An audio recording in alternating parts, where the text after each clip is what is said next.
نبی اکرم صلی اللہ تعالیٰ علیہ وآلہ وسلم نے فرمایا علم کا طلب کرنا ہر مسلمان پر فرض ہے۔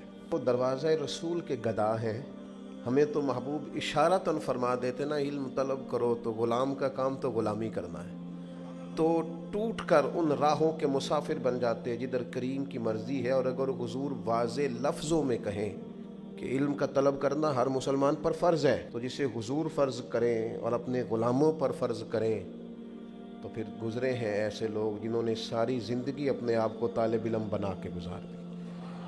وہ شروع سے لے کر آخر تک امام مالک رحمۃ اللہ علیہ کا جب وصال ہو رہا تھا، علم کی ضرورت کتنی ہے۔ مکہ کے جو حالات ہمارے ہاں بیان ہوتے ہیں اور جو کتابوں میں لکھے ہیں، ان سے اب میرا خیال ہے ہر مسلمان آگاہ ہے۔ سخت حالات، کڑوے حالات، تلخ حالات، اور ہیں تلخ بہت بندہ مزدور کے حالات، غریبوں کے لیے بڑی مشکلات، ماں باپ تکلیف کا شکار، عورتیں غلام جانوروں کی طرح بکتے، عجیب بے ہنگم سا معاشرہ اور عجیب ظلم و ستم کا بازار گرم، اور سب سے بڑا مسئلہ شرک کا، کفر کا، بتوں کو پوجنے کا۔ آسمان کا زمین سے جو پہلا رابطہ ہوتا ہے اور جو پہلی وحی غار حرا میں آتی ہے، وہ نہ تو یہ کہتی ہے توحید پہ عمل کرو، نہ یہ کہتی ہے عورتوں کو حق دو، نہ اس وحی میں یہ حکم ہوتا ہے۔ وہ ساری باتیں بھی ہیں، اپنے وقت پر آئیں گی، لیکن جو پہلی وحی غار حرا میں آتی ہے، وہ آتے ہی کہتی ہے اقرا، پڑھو پڑھو پڑھو۔ پڑھو گے تو توحید والے بھی ہو جاؤ گے، پڑھو گے تو اخلاق والے بھی ہو جاؤ گے، پڑھو گے تو حقوق ادا کرنے والے بھی ہو جاؤ گے، پڑھو گے تو تم خود بخود دیکھو گے سوسائٹی میں اچھے لوگ کس طرح سے وقت گزارتے ہیں۔ اقرأ بسم ربک الذی خلق۔ ہاں، پڑھنا اس رب کے نام سے جس نے پیدا کیا ہے، پڑھنا اس رب کے نام سے جس نے اللہ کی رضا کے لیے پڑھنا، اور جو رب پڑھائے وہ پڑھنا، دین پڑھنا، اخلاقیات پڑھنا۔ اور اس سے نتیجہ کیا نکلے گا؟ اس سے نتیجہ یہ نکلے گا کہ سارا معاشرہ سنور جائے گا۔ بعض اوقات تکلیفیں بہت ساری ہوتی ہیں، لیکن ان کا حل ایک ہوتا ہے۔ تکلیفیں بہت ساری ہوتی ہیں، خواجہ غلام فرید صاحب رحمۃ اللہ علیہ نے فرمایا تھا درد میرے زیادہ ہیں، لیکن اس کا حل ایک ہی ہے۔ 100 بار چڑھی کوٹھے تے اتری 100 واری، متاں والے متاں دیندے تے ہن تے متاں نے بھی مت ماری، جنہ میں علاج کراواں اونی ودی جائے بیماری۔ تو حل کیا ہے؟ کہنے لگے ہن تے ماہی کول بلا لے، چل توں جتیا تے میں ہاری۔ پھر فرمانے لگے کہ حکیماں طبیباں دے وس دی یہ گل نہیں، میری مرض دا ہور کوئی بھی حل نہیں، وکھا جا تو صورت و پیاری، آ میرے ڈھولا میں کراں بیٹھی زاری۔ مسائل زیادہ ہوتے ہیں، حل ان کا حل یہ ہوتا ہے کہ تو کبھی آ جائے نا، تو جس راہ چل دیے ہیں کوچے بسار۔ اندھیرے زیادہ ہوتے ہیں بعض اوقات۔ ایک تو یہ کہ آپ کمرے میں داخل ہوئے تو اس میں آپ کا پیر ٹکرایا کسی چیز سے، کیونکہ کمرے میں اندھیرا تھا، پیر زخمی ہو گیا۔ پھر تھوڑا آگے بڑھے تو آپ کو محسوس ہوا بچھو بھی پھر رہا ہے۔ پھر اب ذرا اور آگے بڑھے تو آپ کو محسوس ہوا کہ کہیں تھوڑی نمی بھی ہے کمرے میں کسی وجہ سے، کوئی بارش اپنا اثر چھوڑ گئی ہے۔ اب چونکہ کمرے میں اندھیرا تھا تو یہ ساری تکلیفیں تھیں۔ ان ساری تکلیفوں کا حل کیا ہے؟ ایک، روشنی کرو کمرے میں۔ اس میں آپ روشنی کرو گے تو آپ کو محسوس ہو جائے گا پیر سے ٹکرا کیا چیز رہی ہے، اور آپ روشنی کر کے دیکھیں بچھو شچھو چوہے شوہے تو ویسے ہی بھاگ جاتے ہیں سارے، ان کو تو چاہیے بھی صرف اندھیرا ہی ہوتا ہے۔ چور شور سارے دنیا میں جتنے اندھیرے ہیں، جتنی طاغوت ہے، جتنا ظلم ہے، جتنا جبر ہے، جس قدر تکلیف ہے، ان سب کا علاج روشنی ہے۔ اور روشنی کون سی؟ علم کی روشنی۔ اقرأ بسم ربک الذی خلق۔ تم علم کا دیا جلا دو، اندھیرے خود بخود دور ہو جائیں گے، تم محسوس کرو گے ہر چیز ٹھیک ہو گئی۔ لیکن میں کہہ چکا ہوں کہ آپ شعوری علم حاصل کریں، علم اپنی تربیت کے لیے حاصل کریں۔ ایک بڑی تکلیف کی بات نہیں کہ بندہ ڈگریاں حاصل کرے اور امتحانات گاہ میں جائے اور کئی سال تعلیم حاصل کرے، کتنے سارے اساتذہ کے سامنے بیٹھے، کتنی ساری کتابیں پڑھے، اور آخر میں اس سے پوچھا جائے تو انہیں کرنا کیا ہے، تو کہتا میں نے نوکری کرنی ہے۔ اتنی ساری ڈگریاں نوکر بننے کے لیے لی تھی۔ میں اس لفظ نوکری پر اعتراض نہیں کر رہا، آپ کو سمجھا رہا ہوں۔ نوکری جو آپ اپنے وطن میں ملک میں رہ کے کرتے ہیں وہ تو اعزاز کی بات ہے، خدمت کا ایک ذریعہ ہے، لیکن آپ کی سوچ تعلیم کے بعد جو ہونی چاہیے وہ کیا ہونی ہے کہ میں اتنا کچھ کرنے کے بعد نوکر بننا چاہ رہا ہوں؟ آپ تھوڑا سمجھے تو صحیح نا. آپ نوکری ویسے کریں، خدمت خلق کریں، آپ ڈیوٹی سمجھ کر نوکری کریں، لیکن اس علم کی بنیاد پر نوکری نہیں کرنی. علم تو اس لیے حاصل کرنا ہے کہ مخلوق خدا کی خدمت کرنی ہے، دین کے لیے ڈیوٹی دینی ہے اور اللہ کی رضا تلاش کرنی ہے. شعوری علم حاصل کریں. شعوری، ہمارے ہاں شعوری علم کا میں نے جو نوکری کرنی ہے. او بھائی نوکری تو کار اچھی بات ہے، لیکن تو ذہن کیا بنا رہا ہے؟ پڑھ لکھ کے تو بندہ نوکر نہیں نہ ہوتا، پڑھ لکھ کے تو وہ بادشاہ ہوتا ہے. تعلیم تو بادشاہ. اور میں نے ایسے پڑھے لکھے لوگ دیکھے ان کا آفیسر کم پڑھا لکھا ہے، وہ بظاہر نوکری کر رہے ہیں، لیکن وہ افسر صاحب بلا کے کہتے ہیں پتر حضرت دسویں کی ہے. تو وہ عطا بن ابی ربی یاد آ گئی. عطا بن ابی ربی نابینا تھے، اور ایک ہاتھ بھی ان کا کام نہیں کرتا تھا تو ایک پیر بھی کام نہیں کرتا تھا، آنکھیں بھی کوئی نہیں، ہاتھ بھی کوئی نہیں، لیکن محدث بہت بڑے تھے. تو بادشاہ وقت جب ملنے کے لیے گیا نا، تو چونکہ ان کو نظر نہیں آتا تھا تو آگے لوگ بیٹھے ہوئے تھے، تو بادشاہ پیچھے بیٹھ گیا. تو بادشاہ پیچھے سے سوال پوچھتا حضرت عطا بن ابی ربی سے، محدث ہیں، پیچھے سے سوال پوچھتا حضرت یہ بتائیے گا. تو فرمانے لگے تو چپ کر، پہلے جو سامنے بیٹھے ہیں ان سے تو بات کر لوں. تو پیچھے سے لقمے دیے جا رہا، حضرت چپ کر، ان کی تو سن لوں. وہ بادشاہ ہے، اگرچہ یہ رعایا ہے، میں جو سمجھانا چاہ رہا ہوں اس کو آپ سمجھیں. اس کے 3 بیٹے بھی ساتھ تھے. اس نے پھر کہا حضور ایک مسئلہ پوچھنا تھا. فرمایا تمہیں کہا نا باری کا انتظار کر.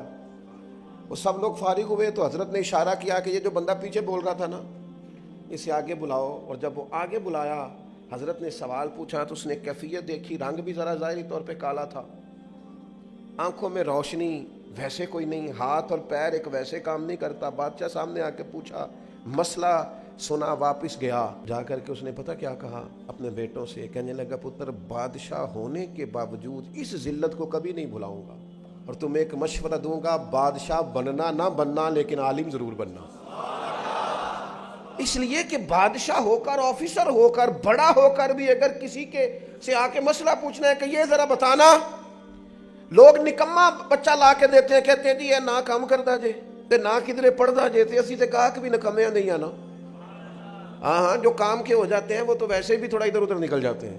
میں صحیح کہہ رہا ہوں. وہ تو بعد میں کہتے ہیں اسی اپنا مدرسہ بنانا ہے، کام کے جو ہو گئے ان کی تو پھر دنیا اور ہوتی ہے.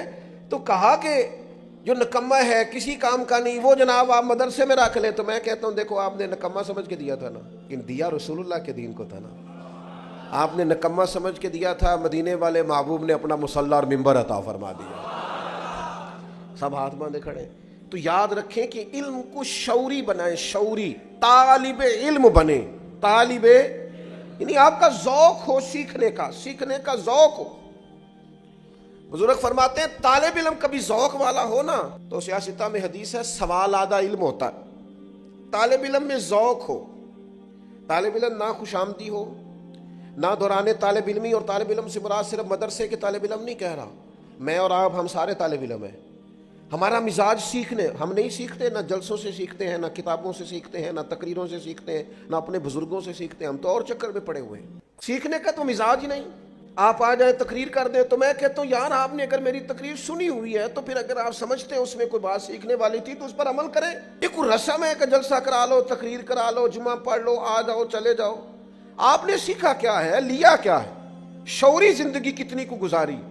جو باتیں روز ہوتی ہیں بزرگوں کی طرف سے اگر اس پر بھی آپ ابھی تک اپنے آپ کو ڈھال نہیں سکے تو پھر تو لفظوں کا ہیر پھیر ہی ہے، پھر جملوں کا اتار چڑھاؤ ہی ہے، پھر تو کشید کر کے آپ خوبصورت جملے لا رہے ہیں، پھر اس کا کوئی فیض تو نصیب نہیں ہو رہا. عزیز جو سمجھنے کی بات ہے اس پر آپ غور فرمائیں گے کہ جب مزاج، ہمارے استاد فرمایا کرتے تھے طالب علم کی طبیعت ہو سیکھنے کی تو استاد کو مجبور کر دیتا ہے پڑھانے پر. استاد مجبور ہو جاتا ہے کہ انہیں پڑھانا ہے. یار یہ تو بڑا سونا یاد کر کے آتا ہے، بڑا مزہ ہے، یہ تو سوال قائم کرتا ہے. نبی پاک علیہ السلام نے حضرت عبداللہ ابن عباس کو دعا دی تھی اللہ تجھے علم و حکمت عطا کرے.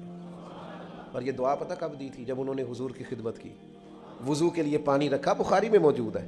نبی پاک کے لیے وضو کا پانی رکھا تو کریم فرمانے لگے کس نے رکھا ہے؟ تو سیدنا بلال کہنے لگے حضور حضرت عبداللہ ابن عباس نے بڑا ہی شوق ظاہر کیا، بڑا شوق کہ میں خدمت کرنا چاہتا ہوں تو انہوں نے پانی رکھا ہے. تو نبی پاک نے پھر دعا دی، خدمت پر دعا دی، کہا ہے اللہ اسے علم و حکمت عطا فرما. حضرت عبداللہ ابن عباس بڑے گھرانے کے آدمی تھے، حضور کے چچا زاد تھے، لیکن اپنے استادوں کے پاس جب جاتے تھے، صحابہ سے احادیث لینے جاتے تھے. حضرت ابی بن قاب رضی اللہ تعالیٰ عنہ، حضرت زید بن ثابت رضی اللہ تعالیٰ عنہ، ان کے گھروں میں جب جاتے تھے نا، میں نے کہا کہ مزاج نہیں ہے ہمارا سیکھنے کا، ہم شعوری طور پر سیکھنا، ہم تو پروٹوکول کی مصیبت میں پھنسے ہوئے ہیں، ہمارا اعزاز ہی بڑا ہے، شان کے ساتھ جینا چاہتے۔ تو اگر کسی جگہ خادم نہیں ہے نا تو یاد رکھنا زندگی میں کبھی تیری خدمت کوئی نہیں کرے گا۔ اگر تو کسی جگہ کا طالب علم نہیں ہے تو یاد رکھنا کبھی استاد نہیں بنے گا۔ اگر کسی جگہ تیرا شملہ جھکتا نہیں ہے تو پھر یاد رکھنا اسے عروج، اپنے بڑوں کے سامنے جو لوگ زانوے تلمس طے کرتے ہیں وہی عروج پاتے ہیں۔ تو حضرت عبداللہ ابن عباس حضرت ابی بن کعب کے گھر سیکھنے جاتے تھے تو کہتے میں نے کبھی دستک نہیں دی استاد کے دروازے پہ، میں آ گیا، میں ان کا دروازہ چھوڑ کے ان کے گھر کے قریب ایک کونے پہ بیٹھ جاتا تھا۔ وہ جب مرضی سے آئیں گے نا اور گزریں گے نا تو عرض کروں گا مہربانی فرمائے مجھے کچھ سکھا دیں۔ فرماتے ہیں وہ اپنی مرضی سے آتے، گزرتے، اور کئی دفعہ اس طرح بھی ہوتا کہ میں چونکہ ان کا گھر صحرا میں تھا تو ٹھنڈی ہوائیں مدینہ شریف کو چوم کے گزرتی تو ریت اڑ کے میرے بالوں میں پڑ جاتی اور دھاڑی میں پڑ جاتی، لیکن میں بیٹھا ہوں۔ وہ آ کے کہتے ہو میرے محبوب کے چچا زاد یہ کیا کرتے ہو؟ آپ دستک دے لیتے، میں اندر فارغ ہی تھا، آ جاتا تو فرماتے کہتے دستک دیتا، میں تو سیکھنے آیا ہوں نا، اور جس سے سیکھا جائے اسے تکلیف نہیں دی جاتی، آپ جب مرضی سے آئیں گے تو بات ہو جائے گی۔ اس مزاج سے طلب علم، ذوق اور سیکھنے کا ذوق ہو، آپ سیکھیں، آپ کی طبیعت اس طرح کی ہو کہ آپ روز، ہماری زندگی شعور میں نہیں گزرتی، میں صحیح بتاتا ہوں میں آپ کو صحیح بتاتا ہوں، گھروں میں سب سے زیادہ مسئلہ ازدواجی زندگی کا ہوتا ہے، لیکن جنہوں نے 3 مہینے پہلے فرنیچر کا آرڈر دیا ہے اور 1.5 مہینہ پہلے شیروانی کا آرڈر دیا ہے نا، اور اتنا پہلے شادی کی تیاری اور 3 ماہ پہلے ہال بک کرائے ہیں، وہ یہ پسند ہی نہیں کرتے کہ ہم اپنے بیٹے اور بیٹی کو کسی عالم کی اور بیٹی کو کسی معلمہ کے پاس لے جائیں اور انہیں بتائیں کہ ازدواجی زندگی کیسے گزارنی، مسائل دین سیکھ لیں، شعور ان کو آ جائے، انہیں سمجھ آئے حقوق زوجین کیا ہیں۔ اور بعض لوگوں کا پڑھے لکھے ہونے کا دعویٰ ہے، ان کے پاس بھی ڈگری ہے لیکن شعوری علم موجود نہیں ہے۔ اپنی زندگی میں اس کو طاری کریں، آپ سیکھیں، ہر شعبے میں آپ سیکھیں، آپ غور کریں کہ اس پر اسلام مجھے کیا کہتا ہے، یہاں مجھے اسلام تھوڑی کہتا ہے کہ سارے چھوڑ کے عالم بن جائیں، اسلام کہتا ہے تجارت ضرور کرو، لوگ تجارت کریں، پر تجارت کے قاعدے سیکھیں، دین تجارت کس طرح بتاتا ہے۔ آپ محنت مزدوری کریں لیکن اس کے طور طریقے سیکھیں، آپ جو بھی زندگی میں کام کریں بس آپ اس کے مد و جزر سے آگاہ ہو جائیں، آپ کو سمجھ آ جائے گی، آپ کو سمجھ آ جائے گی کس طرح کر کے چیزوں کو لے کے چلنا ہے۔ تو شعوری زندگی سیکھیں اور اپنے فرائض کو اچھی طرح سمجھیں، اور جب آپ دین کا علم سیکھیں تو آپ اس لیے سیکھیں کہ تربیت ہو۔ ہمارے ہاں بڑی عجیب سی صورتحال بن گئی ہے، میری طرح کے بہت سارے لوگ تو کئی دفعہ دل کرتا ہے کہ چپ کر جائیں، کچھ باتیں خاموش ہو جائیں، اس لیے کہ ان پہلوؤں کو بھی چھیڑ دیا گیا ہے جن کو چھیڑنے کی کوئی ضرورت نہیں تھی۔ کچھ زیادہ سیانے لوگ آئے ہیں جنہوں نے کچھ اس طرح کی باتیں بھی چھیڑ دی ہیں جن کا ان سے کوئی تعلق، مجھے بتائیے آپ دیانتداری سے، قبر میں آپ سے یہ سوال ہوگا کہ حضرت موسیٰ علیہ السلام کی والدہ کا نام کیا تھا؟ ایک شخص نے ایک عجیب سوال ایک دفعہ پوچھ لیا، کہنے لگا جس کنگھی سے نبی پاک علیہ السلام کنگھا فرمایا کرتے تھے کوئی بتا سکتا ہے کہ اس کے دندانے کتنے تھے؟ اور میں نے کہا اتنی مشقت میں تو دین ڈالتا ہی نہیں بندے کو، آپ پہیلیوں پہ چلے گئے ہیں۔ آپ شعوری تعلیم حاصل کریں جس سے اخلاق سنورے، کردار سنورے، یہ آپ کن چیزوں میں اپنے آپ کو لے کر کے جا رہے ہیں؟ آپ اس چیز کو اس حد تک رکھیں۔ وہ بیٹھتا تھا نا ایک شخص امام مالک کے پاس، تو سارے لوگ سوالات پوچھتے تھے، تو امام صاحب رحمۃ اللہ علیہ نے ایک دن اس سے کہا کہ یار تو کوئی سوال نہیں پوچھتا، تو اس نے کہا چلو میں بھی پوچھ لیتا ہوں۔ کہنے لگا بتائیں روزہ کب کھولنا ہے؟ تو ہم نے فرمایا جب سورج غروب ہو جائے۔ تو کہنے لگا اگر ساری رات سورج ہی غروب نہ ہوا تو امام صاحب فرمانے لگے تیرا چپ رہنا ہی بہتر ہے، وہ کون سی رات ہے جو رات بھی ہو جائے اور ساری رات گزر بھی جائے اور اس میں سورج بھی غروب نہ ہو، تو چپ ہی رہا کر۔ اس لیے کہ کچھ لوگ تعلیم نہیں چاہتے، پہیلیاں چاہتے ہیں۔ میں جیویاں مولویوں نے مسئلہ پوچھا، میرا کسی حل نہیں کیتا۔ کیا وضو کا مسئلہ پوچھا آپ نے؟ غسل کا پوچھا ہے، تجارت کا پوچھا ہے، حلال حرام کا مسئلہ؟ آپ نے تو پہلی پوچھی ہے بھائی، آپ نے وہاں ایک ایسی بات چھیڑ دی ہے جس کی آپ کو ضرورت ہے۔ تو میں نے جہاں بات شروع کی تھی میں ابھی بھی وہیں پہ ہوں کہ شعوری علم جو ہمیں سوار دے، جو ہمیں سمجھا دے۔ اگر تیرے پاس دین کا علم ہے اور تو سمجھتا ہے کہ تو نے دین کا علم شعور کے لیے سیکھا ہے، تو پھر تو نے سیکھ لیا ہوگا کہ رب اس کا راضی ہوتا ہے جس کا باپ راضی ہوتا ہے۔ پھر تو نے سیکھ لیا ہوگا نا کہ حضور نے فرمایا میں اسے مومن نہیں مانتا جو خود پیٹ بھر کے کھائے اور اس کا پڑوسی بھوکا سو جائے۔ پھر تو نے یہ شعوری علم سیکھ لیا ہوگا کہ نبی پاک علیہ السلام نے فرمایا ہے کہ تم میں سے بہترین وہ ہے جو اپنے اہل خانہ کے حق میں بہتر ہے۔ پھر تو تم نے یہ سیکھ لیا ہوگا نبی پاک علیہ السلام کا فرمان کہ قیامت کے دن میرے سب سے زیادہ قریب وہ ہوگا جس کے اخلاق زیادہ اچھے ہوں گے۔ تو بھئی اگر آپ نے یہ چیزیں سیکھ لی ہیں اور آپ کا ان پر عمل ہے تو پھر اس کا مطلب ہے آپ نے شعوری زندگی گزارنی شروع کر دی ہے۔ لیکن تقریر آپ سے کہا جائے تو آپ 6 گھنٹے کی بھی کر لیتے ہیں، 9 گھنٹے کی بھی کر لیتے ہیں اور 2 گھنٹے کی بھی کر لیتے ہیں، لیکن اگر آپ کو عمل کی بات پوچھی جائے تو اس میں آپ صفر نکلتے ہیں۔ تو اس کا مطلب ہے الفاظ تو سیکھے ہیں پر شعوری علم حاصل ہے۔ نبی پاک علیہ السلام نے فرمایا نکلو، علم کے لیے نکلو۔ میں ایک اور آپ سے عرض کروں، میری زندگی میں چھوٹی سی خواہش تھی کہ کچھ کرنا ہے، اگر اللہ نے کچھ شعور دیا ہے، کچھ ہمت دی ہے تو کچھ کرنا ہے۔ تو ظاہر ہے ہمارے ملک کے اندر غربت کا ایک بہت بڑا اثر ہے، اس کے بڑے اثرات ہیں اور اس کی وجہ سے لوگ آزمائش میں۔ تو میں نے شروع میں ارادہ کیا کہ کوئی ایسا ادارہ قائم کیا جائے جس میں نا غرباء کو سہولت ہو۔ تو خیال آیا کہ کوئی ویلفیئر سوسائٹی قائم کرتے ہیں۔ یہ میں جنہوں نے قائم کی ہے وہ بڑے مخلص لوگ ہیں، جو یہ لوگ کام کر رہے ہیں اچھا کر رہے ہیں، لیکن میں آپ کو اپنے چھوٹے سے تجربے سے آگاہ کرنے لگا ہوں، چونکہ آپ میرے محبت والے لوگ بیٹھے ہیں۔ تو میرے ذہن میں اچانک یہ خیال آیا جب میں نے اس کو اچھی طرح پرکھا کہ کبھی ہمارے ملک میں نا یہ ویلفیئر کا کام کرنے والا 1-2 ادارہ تھا، اب وہ ادارے سینکڑوں ہیں، لیکن جس طرح دینے والے بڑھ رہے ہیں اسی طرح لینے والے بھی بڑھ رہے ہیں۔ آپ جس سڑک پہ لنگر کھانا کھول لیں وہیں لنگر کھانا چل جاتا ہے۔ مجھے یوں محسوس ہوا کہ ہم نے نا لوگوں کو اس چکر پہ لگا دیا ہے کہ مانگو، اور وہ مانگنے والوں کی تعداد بڑھ گئی ہے۔ لہذا میں نے سمجھا جو کر رہے ہیں وہی ٹھیک ہے، ہمیں اس میں اضافے کی ضرورت ہے، اپنے طور کریں گے جو ہم سے ہو سکے گا، کر رہے ہیں، لیکن باقاعدہ مروج کر کے۔ پھر میرا خیال تھا کہ کوئی یتیم خانہ اس طرح کا کوئی ادارہ اگر ہو جائے تو وہ میں نے وہاں بھی کچھ شعوری وزٹ کیے تو میری سمجھ میں یہ آیا کہ ان بچوں کا ذہن بنا ہوتا ہے کہ ہم یتیم خانے میں رہتے ہیں اور ہمیں امداد کے پیسے آئیں گے، کوئی کپڑے دے کے جائے گا تو پہنیں گے، ایک شعوری طور پر وہ طے کر چکے ہوتے ہیں۔ اس کے بعد بھی چند ایک لوگ نکلے جنہوں نے بڑے کارنامے سر انجام دیے، لیکن وہ لوگ اس کے بعد بھی پختہ نہیں ہو پاتے، خیال ایک بن جاتا ہے۔ اور پھر جو لوگ وزٹ کراتے ہیں نا یہ یتیم خانوں کا، وہ بھی ہر روز تو 4 بندے لے کے آتے ہیں اور ان بچوں نے انٹرویو بھی دینا ہوتا ہے کہ ہمیں کھانا بڑا اچھا ملتا ہے، پیار بڑا کیا جاتا ہے، تو بیچارے ویسے بھی بعض بچوں کو دیکھ کر تو تکلیف ہوتی ہے کہ یہ تو مشین بن گئے بیچارے، روبوٹ کی طرح بول رہے ہیں۔ اب کرنا کیا ہے ملک میں؟ اگر کوئی توفیق ہے تو کوئی خیر کا کام تو کرنا ہے نا۔ حل کیا ہے؟ 2 ہی حل ہیں جو شروع سے ہمارے بزرگوں کا طریقہ ہے۔ ایک یہ کہ تعلیم بالغاں کا بندوبست کیا جائے۔ تعلیم بالغاں کو طریقت اور شریعت کی زبان میں خانقاہ کہتے ہیں، جہاں بڑے لوگوں کے لیے تعلیم و تربیت کا بندوبست ہو، جو مستقل نہیں رہ سکتے، کبھی مہینے میں 1 دفعہ آئیں گے، کبھی ہفتے میں 1 دفعہ آئیں گے، کبھی، اس کو ہمارے بزرگ کہتے تھے خانقاہ ہے۔ ہم نے کیا کیا ہے؟ ہم نے مزارات پروموٹ کیے ہیں، اور پھر ان پر بھی اللہ تعالیٰ معاف کرے الا ماشاءاللہ سب جگہ نہیں، لیکن جو کچھ ہوتا ہے وہ بھی کسی سے مخفی نہیں ہے۔ خانقاہ کیا تھی کہ آپ لوگوں کی تربیت کریں۔ یہ تعلیم بالغاں کے لیے، اور جو بچے چھوٹے ہیں ان کے لیے کیا کیا جائے؟ اگر آپ نے کچھ کرنا ہے تو ان کے لیے تعلیمی ادارے قائم کرو۔